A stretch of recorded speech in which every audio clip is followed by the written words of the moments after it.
Hello, I just wanted to update you on two pieces of activism that I've been doing recently. The first piece of activism is I've been working with myself and Karen Morgan and Alison Boniface and also Mark and Cora Latham. And between us we've been going into Kingdom Halls and very respectfully and politely giving the elders there the letter from the Independent Inquiry into Childhood Sexual Abuse. And this letter states that because the inquiry is happening this year, they don't want any organisations to destroy documents. So we've been presenting this letter to the elders along with the letter from the governing body that asks them to destroy documents. Now the update on this is that myself and Karen Morgan and Alison Boniface would like to start a ripple effect whereby we train other people by going with them to Kingdom Halls to kind of model how to do this kind of activism. And the other part to this is that because people don't want to go to their own Kingdom Halls, and naturally so, because the shutters would go up straight away in the minds of the witnesses there, is that we will be organising hall swaps. So the next piece of activism that we plan to do is with two interested people who both want to visit a hall but not their own hall. And we're going to arrange to go with each person. So I'll go with one person and Alison and Karen will accompany the other person, and we'll swap halls so that we're doing each other's hall, so that when we enter, the elders there don't recognise us. And we plan to do that in about a month's time. And if other people are then interested in having the same kind of respectful activism modelled, we'll be happy to go with you as long as it's within travelling distance. But maybe we can create a ripple effect where people then spread it. The other part to this activism is that you don't actually need to go and hand deliver the letters. If you do go in person, it just gives a certain degree of satisfaction, and also it helps in your own development because you lose any fear of the elders. But actually just as powerful, and quite possibly more powerful, is if you post the letters to the local elders, and in addition post a copy of that letter to your local MP and state what it's about. And I've drafted a letter that you can use as a model to send. So the idea is you send the statutory inquiry letter saying do not destroy documents to your local body of elders through the post, and it doesn't need a covering letter from you because the letter stands on its own. It states who it's to all religious organisations, and it's signed at the bottom from Justice Goddard. So you can just post that letter without revealing who you are, unless they know that you're a local ex-JW and a local activist. They won't guess who it's from. It looks like it's coming from the statutory inquiry.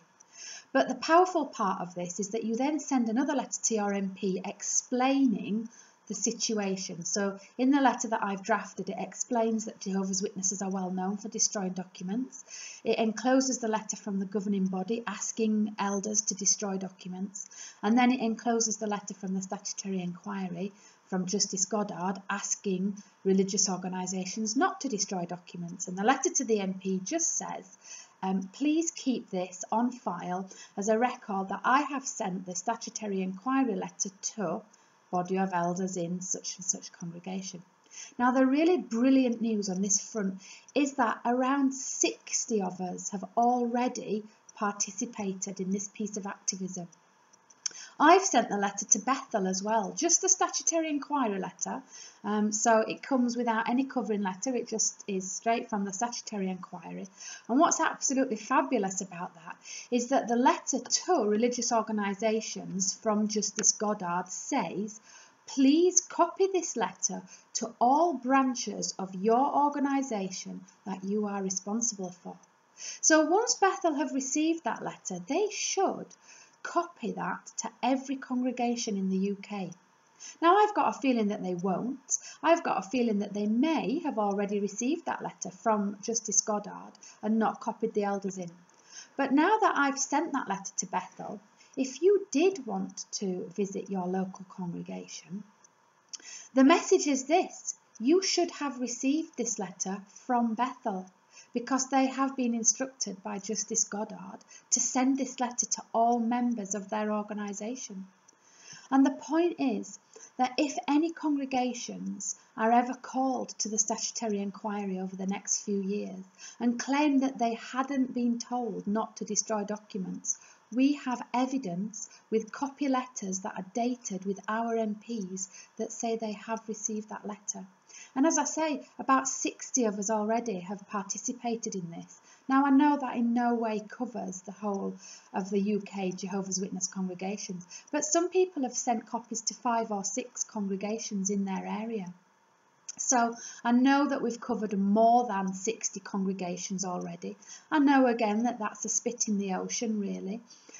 So this video is just by way of saying, if you do want to partake in this growing, powerful piece of activism that keeps you anonymous to the Jehovah's Witnesses, they don't know who sent the letter. It only reveals your name to your local MP, and of course they treat that with confidence. If you want to participate in this, it is the easiest, the most important for this year, and quite possibly the most powerful piece of activism that you could participate in this year. So why not contact myself, Louise Good, on Facebook, or Alison Boniface on Facebook, who also has the email that has all the attachments and instructions that you need to do this piece of activism. And get going, do something great for 2016.